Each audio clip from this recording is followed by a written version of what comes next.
നമ്മൾ ഇന്ന് ബൈബിളിലെ ഒരു പ്രധാനപ്പെട്ട കഥാപാത്രം ആണ് മൽക്കീസദേക്ക്. മൽക്കീസദേക്ക് ആരാണ്? ഇത് വലിയ ചർച്ചകൾക്കൊക്കെ വഴിതെളിക്കുന്ന ഒരു വിഷയമാണ്. മൽക്കീസദേക്കിനെ സംബന്ധിച്ച് നമ്മൾ ബൈബിളില് ഉൽപ്പത്തി പുസ്തകം 14 അധ്യായം, പിന്നെ സങ്കീർത്തനങ്ങൾ 110 സങ്കീർത്തനം, പിന്നെ എബ്രായ ലേഖനത്തില് പല സ്ഥലങ്ങളിൽ പല പ്രാവശ്യം നമ്മൾ കാണുന്നുണ്ട് മൽക്കീസദേക്കിനെ സംബന്ധിച്ച്. ഏകദേശം 9 പ്രാവശ്യമാണ് എബ്രായ ലേഖനത്തിൽ മൽക്കീസദേക്കിനെ പറ്റി രേഖപ്പെടുത്തിയിട്ടുള്ളത്. അതൊക്കെ തന്നെ ഈ മൽക്കീസദേക്കിന്റെ ക്രമപ്രകാരമാണ് യേശു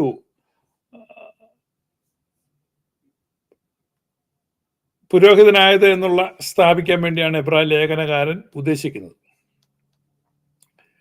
അപ്പൊ മൽക്കീസദേക്കിനെ പറ്റി എബ്രായ ലേഖനത്തിൽ നമ്മൾ ആദ്യം പറഞ്ഞ പോലെ 9 പരാമർശങ്ങളുണ്ട്. എബ്രായ ലേഖനം 5:6 അങ്ങനെ മറ്റൊരിടത്ത് നീ മൽക്കീസദേക്കിന്റെ ക്രമപ്രകാരം എന്നേക്കും ഒരു മഹാപുരോഹിതൻ എന്ന് പറഞ്ഞിരിക്കുന്നു. ഇത് എബ്രായ ലേഖനത്തിൽ നമ്മൾ കാണുന്ന ഒരു പ്രധാനപ്പെട്ട വാക്യമാണ്. പിന്നെ എബ്രായ ലേഖനം 7 അധ്യായത്തിൽ നമ്മൾ തുടങ്ങുമ്പോൾ തന്നെ മൽക്കീസദേക്കിനെ സംബന്ധിച്ചാണ് അധ്യായം തന്നെ ഓപ്പൺ ആകുന്നത്. അതുകൊണ്ട് നമ്മൾ എബ്രായ ലേഖനം 7 അധ്യായത്തിലോട്ട് നമുക്ക് പോകാം.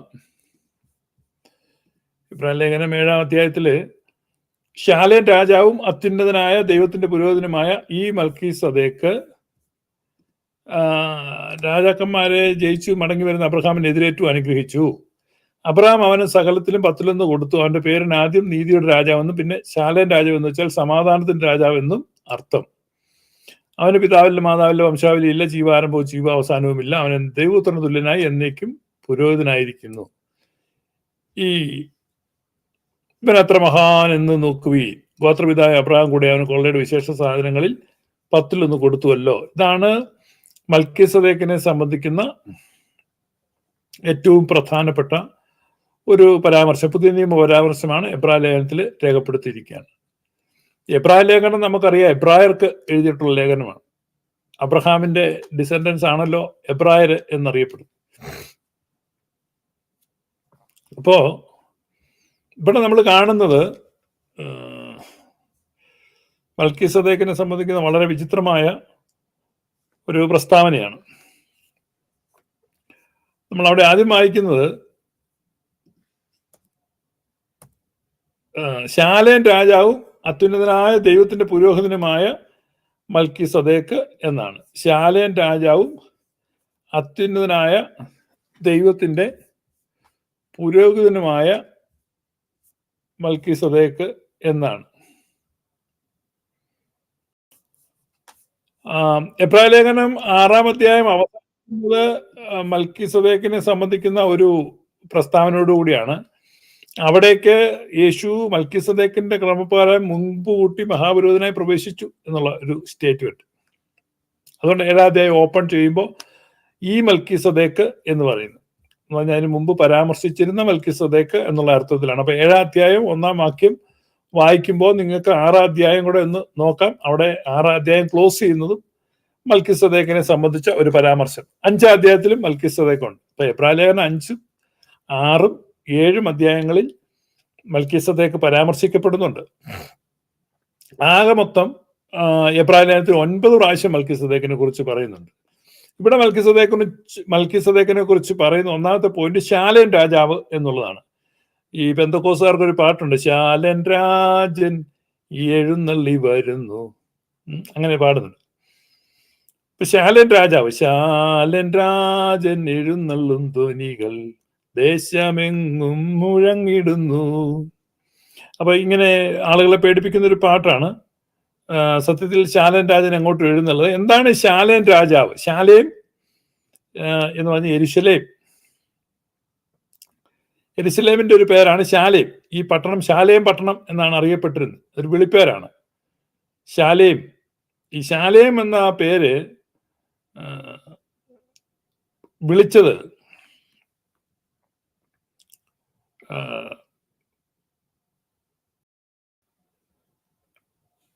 അബ്രഹാത്തിന്റെ കാലത്തുള്ള പേരാണ് ശാലേം എന്ന്. ശേത്ത് വിളിച്ച പേരാണ് ശാലേം എന്നാണ് റബിമാര് പറയുന്നത്. നൂഹ് വിളിച്ച പേരാണ് ഈരേം എന്ന്. അതുകൊണ്ടാണ് ഈരേ ശാലേം രണ്ടുകൂടെ ചേർത്താണ് യെരൂശലേം എന്ന് വരുന്നത്. അപ്പൊ ശാലേം എന്ന് പറഞ്ഞാലും യെരൂശലേം തന്നെയാണ്, ഈരേ ശാലേമാണ്. യെരൂശലേമായി പിന്നീട് രൂപാന്തരപ്പെട്ടത്. ഇപ്പൊ ശാലേം രാജാവ് എന്ന് പറഞ്ഞാൽ യെരൂശലേമിന്റെ പ്രദേശത്ത് ഉണ്ടായിരുന്ന ഒരു രാജാവ്, അതാണ് ശാലേം രാജാവ്. മൽക്കിസദേക്ക്, ഈ മലക്ക എന്ന് പറഞ്ഞ രാജാവ് എന്നാണ് അർത്ഥം. മെൽക്ക് എബ്രായ ഭാഷ മെൽക്ക്.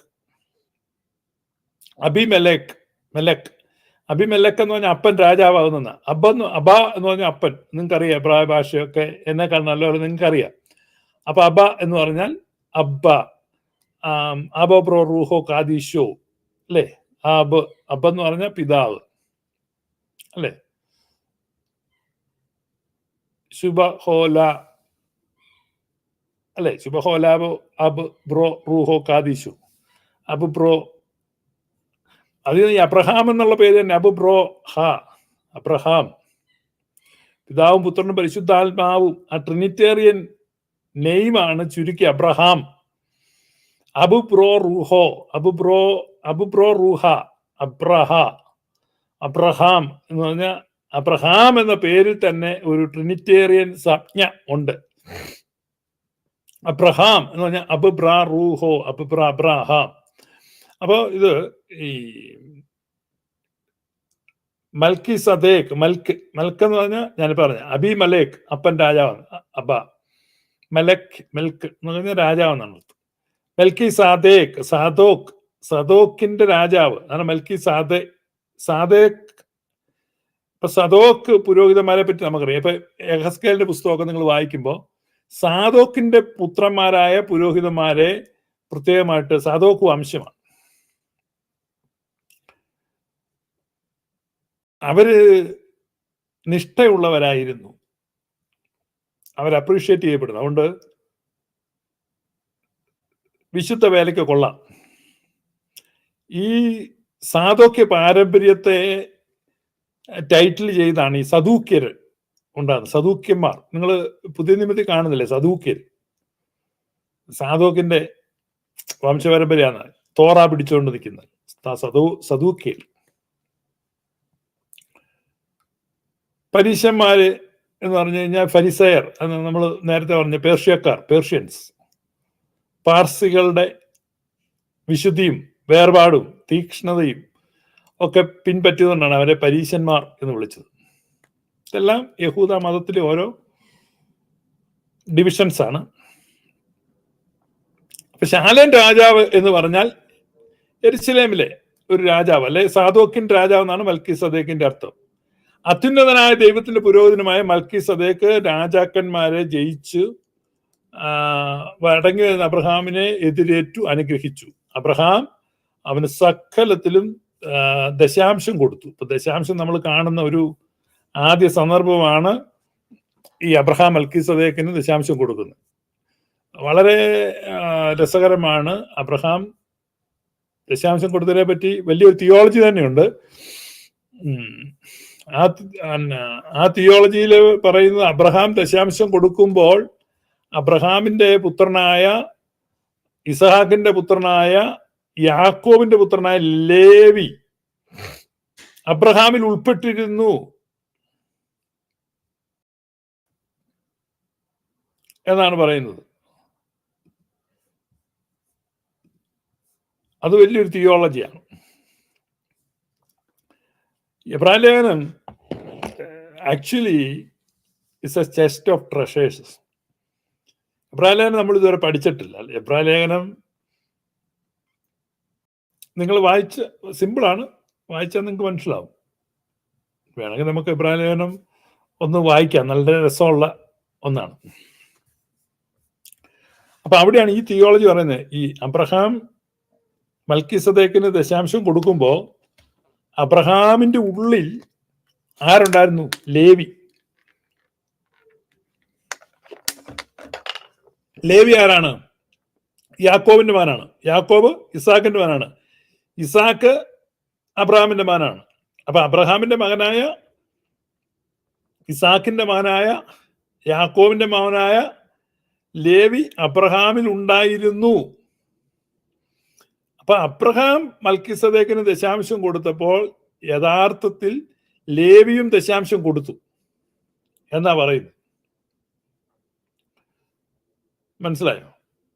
അബ്രഹാം ആർക്ക് ദശാംശം കൊടുത്തു?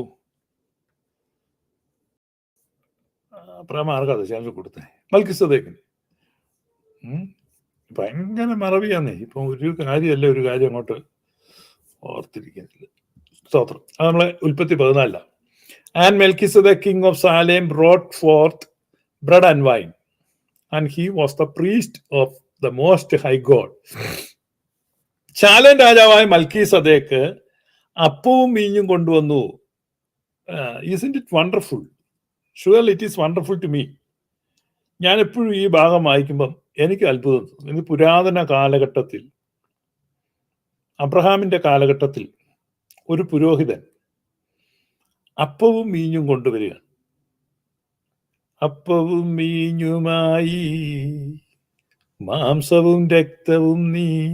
അപ്പൊ ഈ മാംസവും രക്തവും അപ്പവും മീഞ്ഞുമായിട്ട് യേശുക്രിസ്തു പുതിയ നിയമത്തെ സ്ഥാപിക്കുമ്പോൾ നിങ്ങൾ ഓർക്കണം, നിഴലായിട്ട് മൽക്കിസദേക്ക് നിൽക്കുകയാണ്.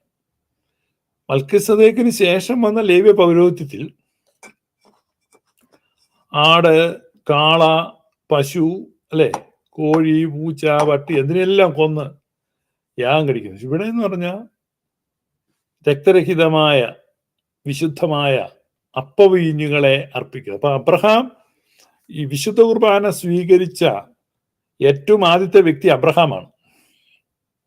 അതുകൊണ്ട് അബ്രഹാമിനെ വിശ്വാസികളുടെ പിതാവ് എന്ന് വിളിക്കുന്നു. മനസ്സിലായി? നിങ്ങളിപ്പോ പള്ളിയിൽ പോയി അപ്പവീഞ്ഞുകളെ സ്വീകരിക്കുമ്പോൾ നിങ്ങൾ ഓർക്കണം, നിങ്ങളുടെ പൂർവികരെ നിങ്ങൾ തിരഞ്ഞാൽ നിങ്ങൾക്ക് ചരിത്രത്തിന്റെ നാൾ വഴികളിലൂടെ നിങ്ങൾ പിന്നോട്ട് സഞ്ചരിച്ചാൽ നിങ്ങൾ അവിടെ ഒരുപാട് മഹാരഥന്മാരെ കാണാൻ പറ്റും, മഹതികളെ കാണാൻ പറ്റും. അവരെയൊക്കെ ഗ്രീറ്റ് ചെയ്ത് നിങ്ങൾ നടന്നാൽ ആ ഇടനാഴിയുടെ അങ്ങേയറ്റത്ത് നിങ്ങൾക്ക് അബ്രഹാമിനെ കാണാൻ പറ്റും. വിശുദ്ധ കുർബാന മൽക്കിസദേക്കിന്റെ കയ്യിൽ നിന്ന് സ്വീകരിക്കുന്നു. ഈ മൽക്കിസദേക്കിനെ വിളിക്കുന്ന ദൈവത്തിന്റെ പുരോഹിതൻ എന്നാണ്. ശാലേം രാജാവായ മൽക്കിസദേക്ക് അപ്പവും മീഞ്ഞും കൊണ്ടുവന്നു. അവൻ അത്യുന്നതനായ ദൈവത്തിന്റെ പുരോഹിതനായിരുന്നു. He was the priest of the most high God. ഇവിടെ മൽക്കിസദേക്ക് ഹോളി സ്പിരിറ്റ് ആയിരുന്നു എന്ന ഒരു argument. That is ridiculous and it's a foolish argument. ഞാൻ കേട്ടിട്ടുള്ള ദൈവശാസ്ത്ര വാദങ്ങളിൽ ഒരു ഫൂളിഷ് കൈൻഡ് ഓഫ് ആർഗ്യുമെന്റ് ആണ്. ഈ മൽക്കിസദേക്ക് പരിശുദ്ധാത്മാവായിരുന്നു. TPM എന്ന് പറയുന്ന പെന്തക്കോസ് വിഭാഗമാണ് ഇന്ന് കേരളത്തിൽ അത് ആ വാദം പിടിച്ചുകൊണ്ട് നിൽക്കുന്നത്. മൽക്കിസദേക്ക് പരിശുദ്ധാത്മാവായിരുന്നു. Who is Holy Spirit? Holy Spirit is the third person in the Trinity. അപ്പൊ ദൈവിക തൃത്വത്തിലെ മൂന്നാമത്തെ ആളാണ് പരിശുദ്ധാത്മാവ്. ആ പരിശുദ്ധാത്മാവ് ദൈവത്തിന്റെ ഒരു പുരോഹിതനായിരുന്നു എന്ന് പറയുകയാണ് ഇവർ. അതാണ് അവരുടെ ആർഗ്യുമെന്റ്. പരിശുദ്ധാത്മാവ് ദൈവമായിരുന്നു, പരിശുദ്ധാത്മാവ് ദൈവമാണ്, ആ പരിശുദ്ധാത്മാവ് ദൈവത്തിന്റെ പുരോഹിതനാണെന്നാണ് ഇവര് പറയുന്നത്. അപ്പൊ അവൻ അത്യുന്നതനായ ദൈവത്തിന്റെ പുരോഹിതനായിരുന്നു. അവൻ അവനെ അനുഗ്രഹിച്ചു. So Melchizedek blessed Abraham and Abraham gave tithe to Melchizedek. ഇതാണ് അവിടെ പറയുന്നത്. അപ്പൊ ഇവിടെ ഏറ്റവും പ്രധാനമായിട്ടും നമ്മൾ മനസ്സിലാക്കേണ്ടത് ഈ മൽക്കീസദേക്ക് പരിശുദ്ധാത്മാവായിരുന്നു എന്നുള്ള വാദം ആദ്യം ഞാൻ അങ്ങ് എടുക്കുകയാണ്. കാരണം ഈ മൽക്കീസദേക്ക് പരിശുദ്ധാത്മാവായിരുന്നു എന്നുള്ള വാദം ആദ്യം കൊണ്ടുവന്ന എലൻ ജി വൈറ്റ് ആണ്. അപ്പൊ ഞാൻ ഇതുവരെ നമ്മുടെ ലൈവുകളിൽ അധികം പരാമർശിക്കാത്ത, പറഞ്ഞിട്ടുണ്ട് പല പ്രാവശ്യം, പക്ഷെ കൂടുതൽ ഊന്നി പറയാത്തതുകൊണ്ട് നിങ്ങൾക്ക് ഒരു പക്ഷെ ഓർമ്മ കാണത്തില്ല. പല പ്രാവശ്യം പറഞ്ഞിട്ടുള്ള എലൻ ജി വൈറ്റ്. ഈ എലൻ ജി വൈറ്റ് ഒരു സ്ത്രീയാണ്, അല്ലെങ്കിൽ സ്ത്രീ ആയിരുന്നു, അതൊക്കെ മരിച്ചുപോയതാണ്. 19-ാം നൂറ്റാണ്ട് ജീവിച്ചിരുന്നു. എലൻ ജി വൈറ്റ് വളരെ ബ്യൂട്ടിഫുൾ ആയിട്ട് പ്രസംഗിക്കുകയും എഴുതുകയും ഒക്കെ ചെയ്തിരുന്ന ഒരു സ്ത്രീയാണ്. ഈ പ്രധാനമായിട്ടും ഇത്തരത്തിലുള്ള കാര്യങ്ങളൊക്കെ സ്ത്രീകളാണ് കൊണ്ടുവന്നിട്ടുള്ളത്. ഉദാഹരണം പറഞ്ഞ ഒന്നാമത് ഈ ബ്രദറൻ സഭ ഒരു സ്ത്രീ തുടങ്ങിയതാണ്. ആ സ്ത്രീയുടെ പേര് മാർഗരറ്റ് മക്ഡൊണാൾഡ് എന്നാണ്. നിങ്ങൾ ആദ്യം മനസ്സിലാക്കുക, ബ്രദറൻ സഭയ്ക്ക് സഭാപിതാവില്ല, സഭാ സഹോദരിയാണ്. മാതാവെന്നവർ പറയുകയില്ലാത്തതുകൊണ്ട് ഇപ്പൊ സഭയുടെ സഹോദരി. അപ്പം സത്യത്തിൽ ഒരു സ്ത്രീ തുടങ്ങിയായിട്ടും ആ സഭ ബ്രദറൻ എന്നാണ് പേരിട്ടിരിക്കുന്നത്. സിസ്റ്ററൻ എന്നിട്ടാ മതിയായിരുന്നു. അപ്പൊ നിങ്ങൾ ആദ്യം മനസ്സിലാക്കുകയും ഓർത്തു വെക്കുകയും ചെയ്യേണ്ട പേരാണ് മാർഗരറ്റ് മക്ഡൊണാൾഡ്. ഈ മാർഗരറ്റ് മക്ഡൊണാൾഡ് ആണ് കർത്താവ് ആകാശത്തിൽ വാനിൽ അത്രേ വരുന്നു എന്നുള്ള ദർശനം ഒരു സ്വപ്നത്തെ കണ്ടു, ജ്വരബാധിതയായി കിടന്നപ്പോൾ കണ്ടതാണ്. അവര് പറഞ്ഞ പിച്ചും പേയും ഒക്കെ പിന്നീട് FB മേയറും പിന്നെ സ്കോഫീൽഡും പിന്നെ ഒക്കെ അത് കോപ്പി ചെയ്ത് എടുക്കുകയായിരുന്നു. അത് അവര് പ്രചരിപ്പിക്കുകയായിരുന്നു ചെയ്തത്. ബ്രദറൻകാരുടെ തിയോളജി എല്ലാം ആ ഒരു സഹോദരിയുടെ ദർശനത്തിൽ നിന്നാണ്. ഡാർബി, ജയൻ ഡാർബി, അപ്പം ഡാർബിയും FB മേയറും സ്കോഫീൽഡും ഒക്കെ അത് കോപ്പി ചെയ്തു. ആ സ്ത്രീയുടെ പേരാണ് മാർഗരറ്റ് മക്ഡൊണാൾഡ്. പെന്തക്കോസ്ത് തുടങ്ങിയത് വേറൊരു സ്ത്രീയാണ്, അവരുടെ പേര് ആഗ്നസ് ഓസ്മാൻ.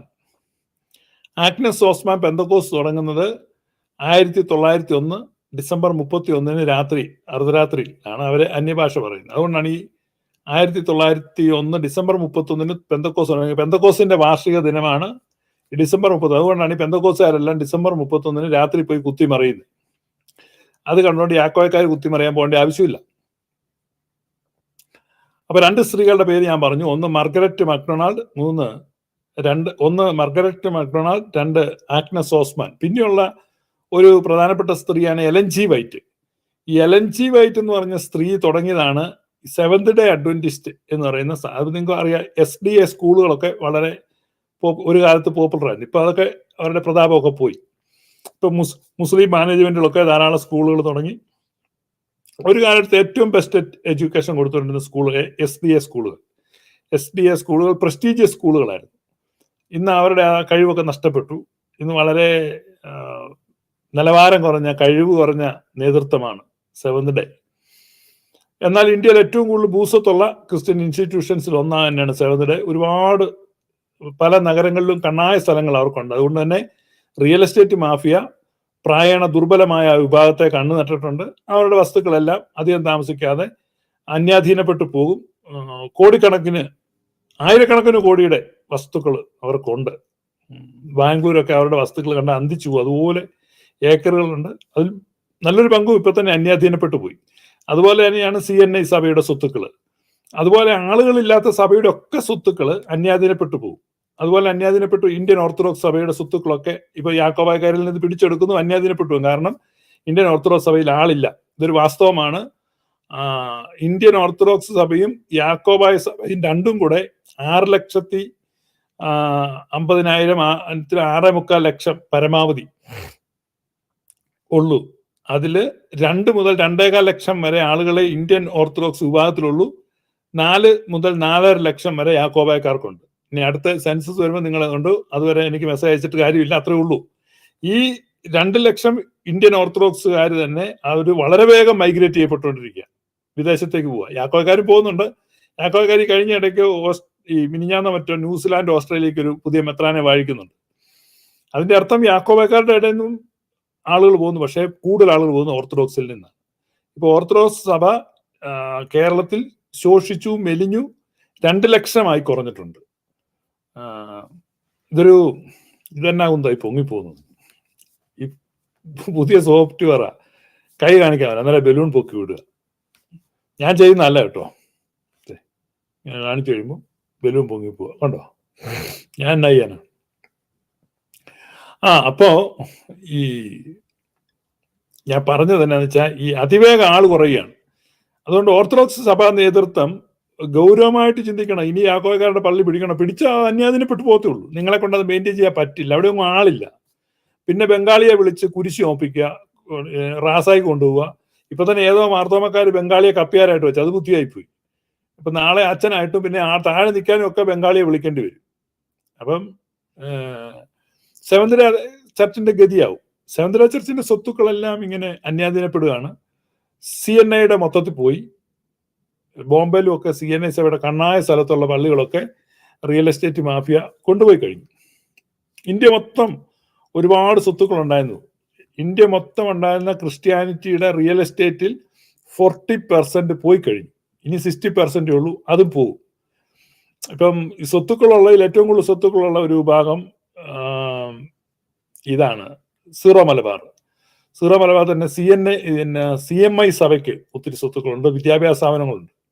വെൽ ഓർഗനൈസ്ഡ് ആയിട്ടുള്ള ഒരു കോർപ്പറേറ്റ് മാനേജ്മെന്റ് പോലെ അവർ പ്രവർത്തിക്കുന്നുണ്ടെങ്കിലും സപ്പോർട്ടിംഗ് ആയിട്ടൊരു കമ്മ്യൂണിറ്റി ഇല്ലെങ്കിൽ ആ സ്വത്തുക്കളും പിടിമുറുക്കപ്പെടും, നഷ്ടപ്പെടും. നിങ്ങൾക്ക് അവിടെ ജനമില്ലെങ്കിൽ. ഇപ്പോൾ ഒരു പള്ളിയുണ്ട്, 6 ഏക്കർ സ്ഥലവും പള്ളിയും പള്ളിക്കെട്ടവും എല്ലാം കൂടെ കിടപ്പുണ്ട്. ആകെ 2 വീട്ടുകാരെ ഉള്ളെങ്കിൽ കയ്യു കൊള്ളാൻ അവിടെ കയറി പിടിച്ചെടുക്കും. നിങ്ങൾക്കൊന്നും പറയാൻ പറ്റില്ല. ഇനി നിങ്ങൾ പരാതി പറയാൻ വേണ്ടി ചെല്ലുമ്പോൾ ആ വില്ലേജ് ഓഫീസിൽ പരാതി സ്വീകരിക്കാൻ അനുഭാവപൂർവമായ ഒരു നടപടി ഉണ്ടാകത്തില്ല. പോലീസുകാരും കൈമലത്തും. നിങ്ങൾ എന്ത് ചെയ്യാൻ പറ്റും? നിങ്ങൾക്ക് എന്ത് ചെയ്യാൻ പറ്റും? അതുകൊണ്ട് ഈ ഓർത്തഡോക്സ് യാക്കോബായ തർക്കം അങ്ങേയറ്റം ഫൂളിഷാണ്. നിങ്ങളത് അവസാനിപ്പിക്കണം. ഓർത്തഡോക്സിലെ മെത്രാച്ചന്മാരോ ബാബാ തിരുമേനിയോ ഒക്കെ ഇത് കേൾക്കുന്നുണ്ട്, മനസ്സിലാക്കണം. ഈ കേരള ചരിത്രത്തിൽ ഏറ്റവും വലിയ വിഡ്ഢിത്തമാണ് നിങ്ങൾ കാണിച്ചുകൊണ്ടിരിക്കുന്നത്. കാരണം നിങ്ങളുടെ ആളില്ല, പോയിക്കൊണ്ടിരിക്കുകയാണ്. ആദ്യം മനസ്സിലാക്കുക. വിദേശത്ത് വളരുന്നുണ്ട്. നാളെ വിദേശത്തു നിന്ന് പാത്രീർക്കീസ് ബാബായോടും അന്ത്യോക്യൻ സിംഹാസനത്തോടും നിങ്ങൾ കാണിക്കുന്ന മനോഭാവം നിങ്ങളോടും കാണിക്കും. അമേരിക്കയിലും കാനഡയിലും ഓസ്ട്രേലിയയിലും ഇന്ന് നിങ്ങൾക്ക് കിട്ടുന്ന സ്വീകാര്യത നാളെ കിട്ടില്ല. കാരണം എന്നാ? കൊടുത്താൽ കൊല്ലത്തും കിട്ടും. അല്ല, വിതയ്ക്കുന്നതേ മനുഷ്യൻ കൊയ്യൂ. ഞാൻ പറഞ്ഞല്ല, ഏത് മനുഷ്യനും വിതയ്ക്കുന്നു കൊയ്യുമെന്ന് ഗലാത്യയിലെ പൗലോസ്ലീഹ പറഞ്ഞാണ്. അപ്പൊ അത് ഫലിക്കും. അപ്പൊ അതുകൊണ്ട് ഇതൊക്കെ അവസാനിപ്പിക്കും. ഈ ഫെബ്രുവരി മാസം പാത്രീർക്കീസ് ബാബ കേരളത്തിൽ സന്ദർശിക്കുന്നുണ്ട്. ഈ പാത്രീർക്കീസ് ബാബയ്ക്ക് അങ്ങനെ കേരളത്തിൽ നിങ്ങളെ കീഴ്പ്പെടുത്തണമെന്നോ ഒരു ആവശ്യമില്ല. ഒരു സമാധാനപരമായ സഹവർത്തിത്വത്തിന് ശ്രമിക്കുക. ആളൊക്കെ ഉള്ളിടത്ത് അവരാ പള്ളികൾ നടത്തട്ടെ, കുറെ കാലമെങ്കിലും അത് നിലനിൽക്കും. അപ്പൊ ഞാൻ പറഞ്ഞു വന്ന സെവന്ത് ഡേക്കാരുടെ സ്വത്തുക്കൾ പോയ കാര്യമാണ്. ഈ നമ്മൾ സംസാരിച്ചുകൊണ്ടിരുന്ന വേറെ വിഷയത്തിലോട്ട് വന്നു. അപ്പൊ സെവന്ത് ഡേ അഡ്വന്റിസ്റ്റ് എന്ന് പറഞ്ഞാല് എലൻ ജി വൈറ്റ് എന്ന് പറഞ്ഞ ഒരു സ്ത്രീ തുടങ്ങിയതാണ്. ഈ എലൻ ജി വൈറ്റ് എന്ന് പറയുന്ന സ്ത്രീ, അവരുടെ ബുക്സ് ഒക്കെ കിട്ടും കേട്ടോ. അവരുടെ കുറച്ച് ശാപത്തിന്റെ ഉപദേശങ്ങളൊക്കെ ഉണ്ടെങ്കിലും അത് ഒഴിവാക്കി വായിച്ചാൽ മതി. മുള്ളു മാറ്റി മീൻ തിന്നാങ്കി നല്ലതാണ്. നല്ല ബ്യൂട്ടിഫുള്ളി റിട്ടൺ ബുക്സ് ആണ് അവരുടെ. എനിക്ക് ആ രീതിയിൽ എലൻ ജി വൈറ്റിന്റെ എഴുത്തുകളൊക്കെ നല്ല ഒത്തിരി കാര്യങ്ങളൊക്കെ അവർ എഴുതി. അപ്പൊ ഇവരെ സംബന്ധിച്ച് ഒരിക്കലെ എലൻ ജി വൈറ്റ് ഉദാഹരണമല്ല, വർഷം ഏകദേശം 1893 ദാറ്റ് മീൻസ് പെന്തക്കോസ് തുടങ്ങുന്നത് 1901 സഭ തുടങ്ങുന്നത് 1906 യാഗ്നസ് ഓസ്മാൻ അന്യഭാഷ പറയുന്നതിനേക്കാൾ ഒരു 8 വർഷം മുമ്പ് എലൻ ജി വൈറ്റ് അന്നത്തെ ഈ ശാബത് മിഷന്റെ ഒരു കൗൺസിൽ മീറ്റിംഗ്, അവരുടെ ലീഡേഴ്സിന്റെ കൗൺസിൽ മീറ്റിംഗ് നടക്കുകയായിരുന്നു. അവരുടെ പ്രമുഖ ലീഡേഴ്സൊക്കെ ഹാസ്കല്, ബേക്കറെ, സ്റ്റാർ, പിന്നെ അവരുടെ ഭാര്യമാര്, അത് നല്ല കാര്യമാണ്, ഭാര്യമാരും, അപ്പം പിന്നെ കോൾക്കോട്. അപ്പൊ ഇവരെല്ലാം കൂടെ ഇരുന്ന് സംസാരിക്കുന്ന സമയത്ത് എലൻ ജി വൈറ്റും ഉണ്ടായിരുന്നു. ആ സമയത്ത് അവരുടെ ഓസ്ട്രേലിയയിലെ ഒരു പത്രത്തില് പിന്നെ മൽക്കിസദേക്കിനെ പറ്റി എഴുതിയ ഒരു ആർട്ടിക്കിൾ പ്രസിദ്ധീകരിച്ചില്ല. അപ്പൊ എലൻ ജി വൈറ്റ് പറഞ്ഞു, ഞാനത് പ്രസിദ്ധീകരിക്കയില്ല, നിങ്ങളുടെ സ്ഥാനത്ത് ഞാനായിരുന്നെങ്കിൽ ഈ ആർട്ടിക്കിൾ പ്രസിദ്ധീകരിക്കില്ലായിരുന്നു എന്നൊരു കമന്റ് എലൻ ജി വൈറ്റ് പറഞ്ഞു. അങ്ങനെ ഞാൻ വായിച്ചിട്ടുണ്ട്. അപ്പൊ എലൻ ജി വൈറ്റിനോട് ഈ കോൾക്കോട് ചോദിക്കുന്നുണ്ട്, കാരണം എന്താണ്? അപ്പൊ എലൻ ജി വൈറ്റ് ചോദിക്കുന്നു, നിങ്ങൾക്കറിയാവോ ഈ മൽക്കിസദേക്ക് ആരാണ്? ഇതാണ് സഭാചരിത്രത്തെ ആദ്യമായിട്ട് ഈ പരിശുദ്ധാത്മാവാണ് മൽക്കീസദേക്ക് എന്ന് പറഞ്ഞ എലൻ ജി വൈറ്റ് ആണ്. അത് മൽക്കീസദേക്ക് പരിശുദ്ധാത്മാവ് മനുഷ്യരൂപത്തിൽ വന്നാണ്. Holy spirit of God in the human form. അവിടെ വരുന്ന ആരും ഒരെതിരഭിപ്രായം പറഞ്ഞില്ല. കാരണം ഈ എലൻ ജി വൈറ്റ് പ്രവാചകയായിരുന്നു, ദർശനങ്ങളൊക്കെ ഉള്ളതാണ്. അപ്പം മൗന സമ്മതം. അങ്ങനെയാണ് ഈ എലൻ ജി വൈറ്റിന്റെ വായിൽ നിന്നാണ് ഈ ഒരു ഉപദേശം വരുന്നത്. പിന്നെ GPM-കാര് പലയിടത്തു നിന്ന് പല ഉപദേശങ്ങൾ കടമെടുത്തു. അപ്പൊ ആ ഒപ്പം എലൻ ജി വൈറ്റിന് ഉപദേശം എടുത്തു. പരിശുദ്ധാത്മാവ് ആണ് മൽക്കീസദേക്ക് എന്നുള്ള ഉപദേശം വന്ന ഒരു വഴി ഞാൻ പറഞ്ഞതേ ഉള്ളൂ. അപ്പൊ ഇവിടെ പരിശുദ്ധാത്മാവ് ഒരിക്കലും എന്താകുന്നില്ല, പരിശുദ്ധാത്മാവിനൊരിക്കലും മൽക്കീസദേക്ക് ആകാൻ കഴിയത്തില്ല. നോഹയുടെ 3 മക്കളുണ്ട്, ശേമ്, ഹാമ്, യാഫേത്ത്. അപ്പൊ അതില് ശേമായിരുന്നു ഈ പരിശുദ്ധാത്മാവ് എന്നുള്ളൊരു വാദമുണ്ട്. ശേമായിരുന്നു പരിശുദ്ധാത്മാവ് എന്നാണ് ഈ ഇവര് പറയുന്നത്. ആരാണ്? യഹൂദ റബിമാര് പറയുന്നത്. നമ്മളെ സംബന്ധിച്ച് ഈ മൽക്കീസദേക്ക് യേശുക്രിസ്തുവിന്റെ നിഴലായിരുന്നു.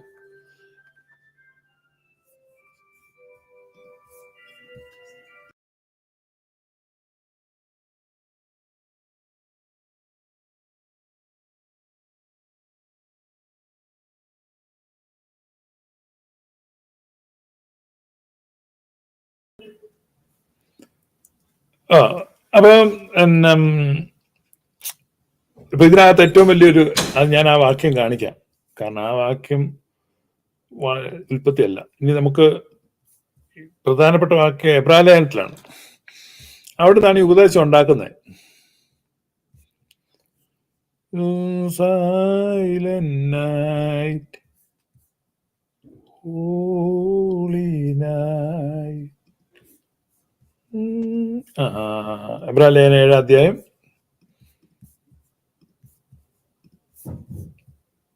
ഈ മടങ്ങി വരുന്ന അബ്രാഹാമിനെ എതിരേറ്റ് അനുഗ്രഹിച്ചു.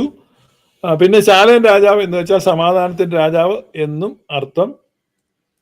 എന്നിട്ട് പറയാണ്, അവന് പിതാവില്ല, മാതാവില്ല, വംശാവലിയില്ല, ജീവാരംഭവും ജീവാവസാനവുമില്ല. അവൻ ദൈവപുത്രന്റെ തുല്യനായി എന്നേക്കും പുരോഹിതനായിരിക്കുന്നു. അപ്പൊ എന്താണ് ഇതിന്റെ അർത്ഥം? അപ്പൊ ഇതിന്റെ അർത്ഥം മനസ്സിലാക്കണമെങ്കിൽ ആ കോണ്ടെക്സ്റ്റ് മനസ്സിലാക്കണം. ഈ റബിമാരെ സംബന്ധിച്ച് തോറായിൽ ഇല്ലാത്തതൊന്നും എക്സിസ്റ്റ് ചെയ്യുന്നില്ല. അതാണ് അവരുടെ സ്റ്റാൻഡ്. അപ്പൊ without father, without mother, without descent, having neither beginning of days nor end of life, but made like unto the son of God, abide the priest continually. ഇതൊക്കെ അവർ എഴുതി വെച്ചിരിക്കുന്നത്, എബ്രായലേഖനത്തിൽ എഴുതി വെച്ചിരിക്കുന്നത്.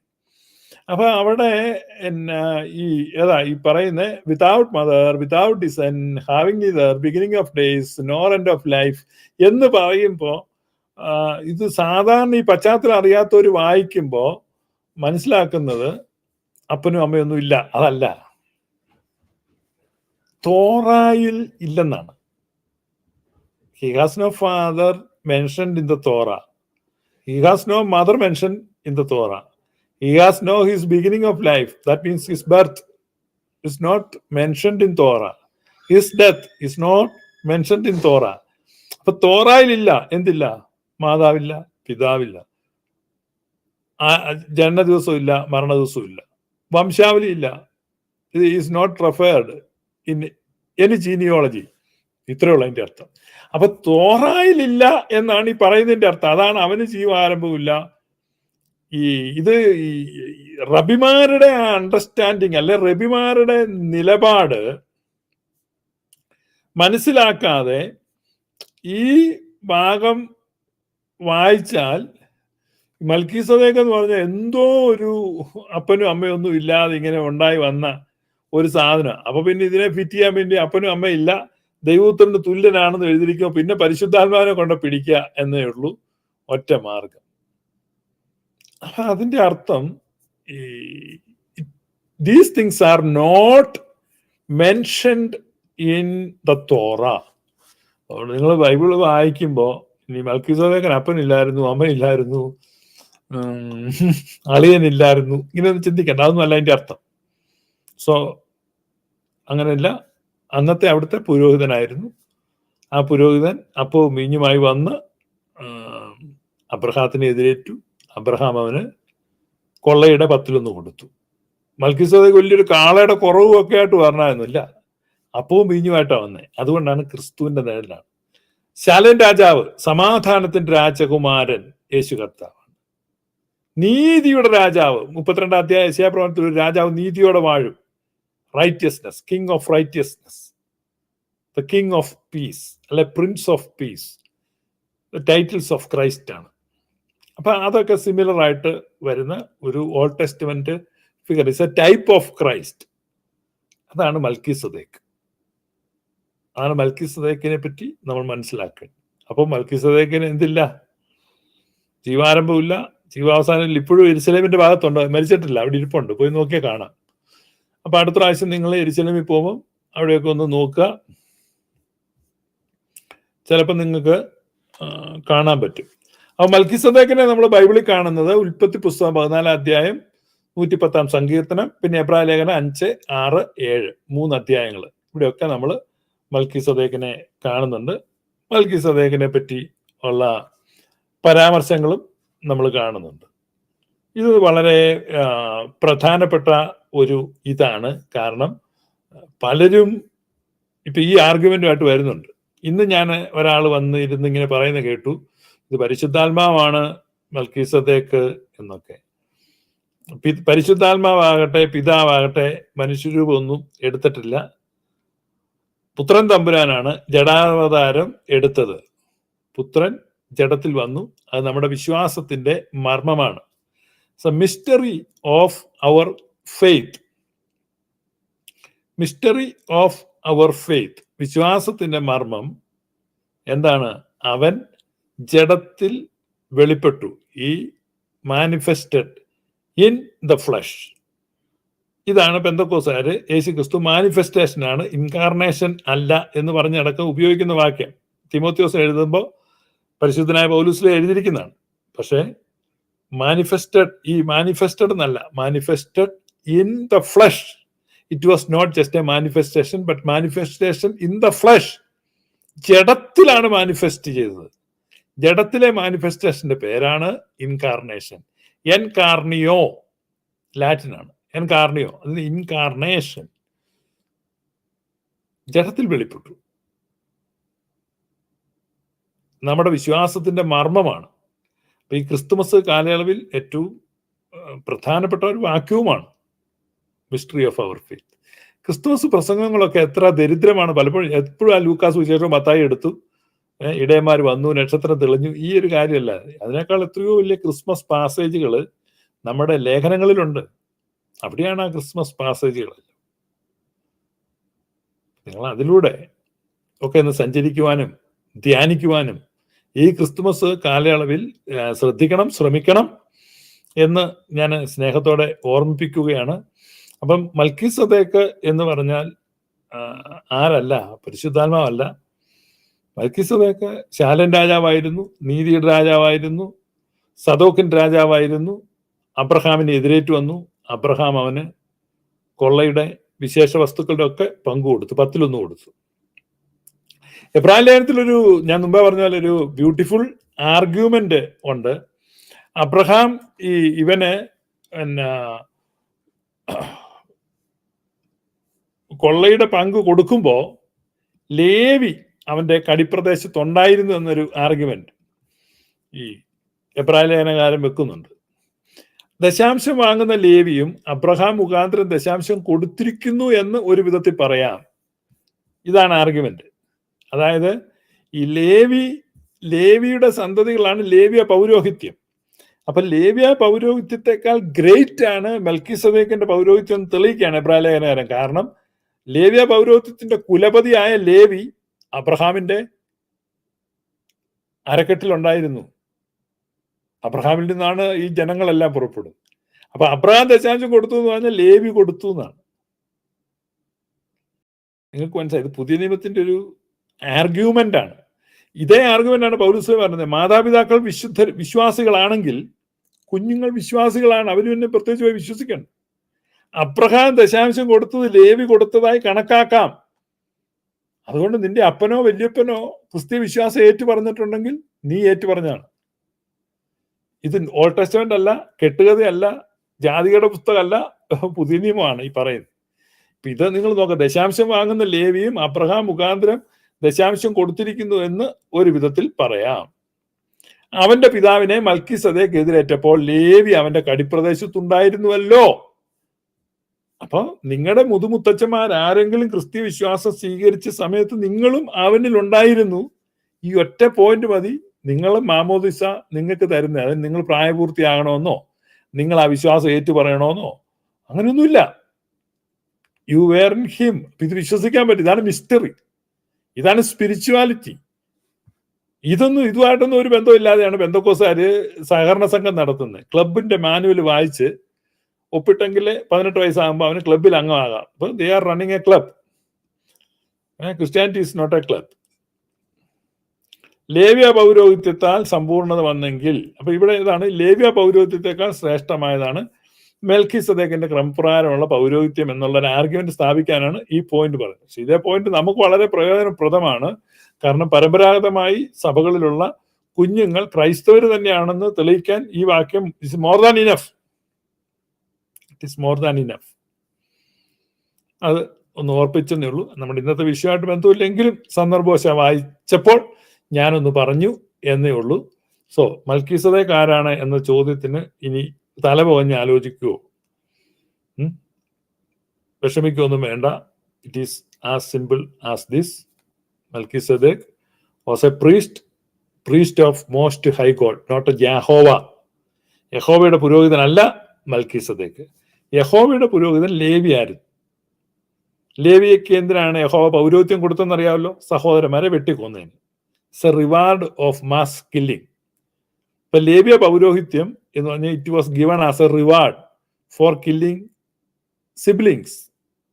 സഹോദരങ്ങളെ വെട്ടിക്കൊല്ലുന്നതിന് ഉള്ള ഒരു ഇതാണ്. സഹോദരന്മാരെ കൊല്ലുന്നതിന് കൊടുത്ത റിവാർഡാണ് ലേവ്യ പൗരോഹിത്യം, ലേവ്യ സഹോദരന്മാരെ കൊന്നതിന്. അതുകൊണ്ട് ഈ ലേവ്യ പൗരോഹിത്യത്തിന്റെ സ്വാധീനം പെന്തക്കോസിലൂടെ ഈ ഓർത്തഡോക്സിലും യാക്കോബായിലും ഒക്കെ ഉണ്ട്. അതുകൊണ്ടാണ് ഈ യാക്കോബായിലും ഓർത്തഡോക്സുകാരും തമ്മിൽ ഈ അടിച്ചുകൊണ്ടിരിക്കുന്നത്. സഹോദരന്മാരെ കൊല്ലുന്ന ലേവ്യ പൗരോഹിത്യത്തിന്റെ സ്പിരിറ്റാണ്. പക്ഷെ അവിടെ അപ്പവീഞ്ഞുകൾ വെച്ച് മൽക്കീസദേക്കിന്റെ ക്രമപ്രകാരമാണ് വിശുദ്ധ കുർബാന. അപ്പൊ അതിനകത്ത് വേറൊരു കോംപ്ലിക്കേഷൻ ഉണ്ട്. അത് ഞാനൊരു ക്വസ്റ്റ്യൻ ആയിട്ടോ കേട്ടിട്ടുണ്ട്, വേണ്ടി ഉത്തരം കണ്ടുപിടിച്ചിട്ടുണ്ട്. അപ്പൊ ഈ അപ്പവീഞ്ഞുകൾ ആഘോഷിക്കുമ്പോൾ അവിടെ അനുരഞ്ജനം, സമാധാനം, സ്നേഹം, ഐക്യം. അതുകൊണ്ടാണ് യേശുക്രിസ്തു പറഞ്ഞു, നീ ബലിയർപ്പിക്കാൻ യാഗപീഠത്തിങ്ക് വരുമ്പോൾ നിന്റെ സഹോദരന് നിന്നോട് എന്തെങ്കിലും ഇടർച്ചയുണ്ടെന്ന് നിനക്കൊരു തോന്നൽ വന്നാൽ, നിനക്ക് നിന്റെ സഹോദരനോട് ഇടർച്ച അതില്ലല്ലോ, നമ്മൾ വിശുദ്ധരാ, നമുക്ക് പ്രശ്നമില്ല. പക്ഷെ അവനുണ്ടെന്ന് തോന്നിയാലും നീ പോയി അവന്റെ അടുത്ത് പോയി അനുരഞ്ജനപ്പെടണം. അപ്പം offer the sacrifice only after reconciliation. അനുരഞ്ജനത്തിന് ശേഷം വേണം വിശുദ്ധ ബലി അർപ്പിക്കുവാൻ. ഇന്ന് ഞായറാഴ്ച രാവിലെ, ഇന്നിപ്പോൾ ഇന്ത്യയിലൊക്കെ കുർബാന, നാടകം, പ്രഹസനം ഉണ്ട്. പക്ഷെ അനുരഞ്ജനപ്പെടാത്ത ബലി അൺഫോർച്ചുനേറ്റ്ലി യേശു തമ്പുരാൻ സ്വീകരിക്കുകയില്ല. കർത്താവ് പറഞ്ഞു, നിന്റെ ബലി സ്വീകാര്യമാകണോ? ഈ കുർബാന അനുഗ്രഹങ്ങളും സമാധാനവും ബലിയും സ്തോത്രവുമാകുന്നു. എത്ര കുന്തിരിക്കം പുകച്ചാലും, എത്ര ധൂപക്കുറ്റിയിട്ട് വീശിയാലും, എത്ര ഈണത്തി പാടിയാലും, എത്ര പിയാനോ ചവിട്ടിപ്പൊളിച്ചാലും സ്വീകാര്യമല്ല. ദൈവേഷ്ടമാണെന്നു കരുതി നീ ചെയ്തതെല്ലാം ദൈവേഷ്ടമല്ലായിരുന്നെന്ന് അറിഞ്ഞിടുവിൻ. ഈ നമ്മൾ ഓർക്കുന്നതൊക്കെ ദൈവത്തിന് ഇഷ്ടമാണ്, നമ്മുടെ ട്യൂണ്. യേശുക്രിസ്തു വളരെ വ്യക്തമായിട്ട് ഒരിക്കലായിട്ട് പറഞ്ഞു കഴിഞ്ഞു, നീ രമ്യപ്പെടണം, അനുരഞ്ജനപ്പെടണം. അനുരഞ്ജനപ്പെടാത്ത ബലിയർപ്പണം സ്വീകാര്യമല്ല. അപ്പൊ സ്വീകാര്യമായ ഒരു യാഗമായി എന്നെ മാറ്റണമേ. മനസ്സിലായോ? ആകയാൽ സഹോദരന്മാരെ, ദൈവത്തിന്റെ മനസ്സലിവ് ഓർപ്പിച്ച് ഞാൻ നിങ്ങളെ പ്രബോധിപ്പിക്കുന്ന എന്തെന്നാൽ, നിങ്ങൾ ബുദ്ധിയുള്ള ആരാധനയായി ജീവനും വിശുദ്ധിയുമുള്ള ഒരു യാഗമായി നിങ്ങളുടെ ശരീരങ്ങളെ സമർപ്പിക്കുവീൻ. പൗലോസ് പറയുന്നുണ്ട്, do not conform to this world, ഈ ലോകത്തിന് അനുരൂപരായി തീരാതെ നന്മയും പ്രസാദവും പൂർണ്ണതയുമുള്ള ദൈവത്തിന്റെ ഹിതം ഇന്നതെന്ന് തിരിച്ചറിയേണ്ടത്. ഞാൻ ഈ പറയുന്നത് റോമൻസ് ചാപ്റ്റർ 12 ആണ്, റോമാലേഖനം 12 അധ്യായം. അപ്പൊ നന്മയും പ്രസാദവും പൂർണ്ണതയുമുള്ള ദൈവഹിതത്തിന് വേണ്ടി, അതാണ് ദൈവേഷ്ടമാണെന്ന് കരുതി നീ ചെയ്തതൊന്നും ദൈവേഷ്ടമല്ലായിരുന്നു, തിരിച്ചറിയണം, മനസ്സ് പുതുക്കണം, രൂപാന്തരപ്പെടണം. Do not conform to this world, പക്ഷെ എന്ത് ചെയ്യണം? Good, acceptable and perfect will of God, നല്ലത്, സ്വീകാര്യം, പൂർണ്ണം ആയ ദൈവഹിതം. അപ്പൊ സ്വീകാര്യമായ ദൈവഹിതത്തിലേക്ക് പോകുവാൻ സാധിക്കട്ടെ. മൽക്കീസദേക്ക് ആരാണെന്നുള്ള സംശയങ്ങൾ മാറിപ്പോകട്ടെ. മൽക്കീസദേക്കിന്റെ ക്രമപ്രകാരം ഉള്ള ഒരു പുരോഹിതൻ. പിന്നെ ഞാനിത് ക്ലോസ് ചെയ്യുന്നതിന് മുമ്പ് ഒരു കാര്യം കൂടെ പറയാം. ഈ പെന്തക്കോസ്തുകാരുടെ ഇടയിലെ ഇവന്മാര് തെറി വിളിക്കുന്ന ഇവന്മാർ എത്ര വൃത്തികെട്ടവന്മാരാന്ന് അറിയാൻ വേണ്ടി കേട്ടോ. ഇവന്മാര് പെന്തക്കോസ്തുകാരുടെ ഇടയിൽ ഒരു തെറിയാ മൽക്കീസദേക്ക്. തമാശല്ല. അവർ ഈ സ്ട്രീറ്റിൽ പറയുന്ന സാധനത്തില്ല, കോഡ് ഭാഷയല്ല. പോടാ മൽക്കീസദേക്ക് എന്ന് പറഞ്ഞ പെന്തക്കോസ്തുകാർ ചൂടായി. അങ്ങനെയാണ് എന്ന് പറഞ്ഞ് ഈ എബ്രായത്തിലുണ്ട് അവന് പിതാവില്ലെന്ന്. അപ്പൊ തന്തയില്ലാത്തവനെ എന്ന് വിളിക്കുന്നത് പെന്തക്കോസ്തിലെ കോഡ് വാക്കായിട്ട്. അപ്പൊ ഈ മഹാമനുഷ്യനെ, ഈ തേജസ്വിയായ പുരുഷനെ, ക്രിസ്തുവിന്റെ നിഴലായ ഈ ബൈബിൾ കഥാപാത്രത്തെ തെറി പറയാൻ വേണ്ടി ഉപയോഗിക്കുന്നുണ്ട്. അത് ഞാൻ സന്ദർഭവശാൽ പറഞ്ഞതേ ഉള്ളൂ കേട്ടോ. ഇങ്ങനെ വൃത്തികെട്ടവന്മാരാണ് ഈ പെന്തക്കോസ്തുകാർ. അവരോട് സഹകരിക്കരുത്, അവരോട് സംസാരിക്കാതിരിക്കുന്ന നല്ലത്. വൃത്തികെട്ടവന്മാർ. അപ്പം ഇത് ആണ് അവരുടെ നിലവാരം. പക്ഷെ ഈ ഉപദേശം എലൻ ജി വൈറ്റിന്റെ ആണ്. എലൻ ജി വൈറ്റ് വളരെ പ്രസിദ്ധിയായ ഒരു സ്ത്രീയാണ്. വളരെയേറെ അറിവുള്ള ഒത്തിരി ബുക്കുകളൊക്കെ എഴുതിയിട്ടുള്ള ഒരു സ്ത്രീ. സോ അവർ കണ്ടുപിടിച്ച അവരുടെ ഒരു ആശയമാണ്. ഇന്ന് TPM കാരാണ് ഇത് കൊണ്ടു നടക്കുന്നത്. സോ മൽക്കീസദേക്ക് ആരാണ് എന്നൊക്കെ മനസ്സിലായി എന്ന് തോന്നുന്നു. ഈ വീഡിയോയെ കുറിച്ചുള്ള നിങ്ങളുടെ അഭിപ്രായങ്ങൾ വേണമെങ്കിൽ എനിക്ക് മെസ്സേജ് അയക്കാം. If you have any doubts please don't hesitate to contact me. എൻ്റെ ഫോൺ നമ്പർ, വാട്സാപ്പ് നമ്പർ താഴെ ഇങ്ങനെ ഓടിപ്പോയിക്കൊണ്ടിരിപ്പുണ്ട്. അതുപോലെ പെന്തക്കോസ്തുകാർക്ക് നിങ്ങളുടെ ദൈവം ആരാണെന്ന് മനസ്സിലായെങ്കിൽ ഈ 2023 അവസാനമെങ്കിലും അറിയിക്കാൻ മടിക്കണ്ട. ഏതെങ്കിലും പെന്തക്കോസ്തുകാർക്ക് ഒരു ഉൾവിളിയോ വെളിപ്പാടോ ബോധ്യമോ വല്ലതും കിട്ടിയെങ്കിൽ അതും അറിയിക്കുക. ദൈവം നിങ്ങളെ അനുഗ്രഹിക്കട്ടെ. May God bless you. Thank you.